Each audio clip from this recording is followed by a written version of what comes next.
வணக்கம் மக்களே. இந்த வீடியோ ஒரு முக்கியமான பதிவு, கண்டிப்பாக எல்லாருமே பார்க்கணும். கோவில்களில் நம்ம விளக்கேற்றுறதுக்கு போகிறோன்னு வச்சுக்கிறோங்க. ரொம்ப பேர் இப்போ பெண்கள் தாய்மார்கள் தான் ரொம்ப பேர் இப்போ கோவிலில் விளக்கு ஏற்றுறாங்க.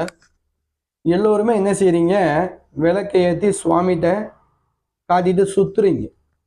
நீங்கள் சுற்றவே கூடாது. சுவாமிக்கு தீபாரணை விளக்கு, இந்த விளக்கு காட்டக்கூடாது. அங்கே வர்ச்சகர் பூசாரிங்க தான் தீபாரணை காட்டுவாங்க. அப்படி நீங்கள் அந்த விளக்கு என்ன செய்யுங்க, ஏற்றி ஒரு தட்டில் வச்சு அந்த தெய்வத்துக்கு முன்னாடி இப்படி காட்டி உங்களுடைய பிரார்த்தனையை வேண்டிட்டு, அந்த விளக்கு எந்த பக்கம் திசையை நோக்கி எறிய வேண்டும், கிழக்கு திசை நோக்கி எறிய வேண்டும். பெரும்பாலும் எந்த சுவாமி இருக்கோ அந்த சுவாமிக்கு நேரே வச்சிடுறீங்க. அது மிகப்பெரிய தவறு. எலுமிச்சம்பழம் விளக்காக இருந்தாலும் சரி, அகல் விளக்காக இருந்தாலும் சரி, சாமிக்கு முன் பிரார்த்தனையை செய்துவிட்டு அந்த விளக்கும் எரியும் திசை கிழக்கு நோக்கி வைக்க வேண்டும், இல்லை வடக்கு நோக்கி வைக்க வேண்டும். அப்படி சுவாமி அமைஞ்சா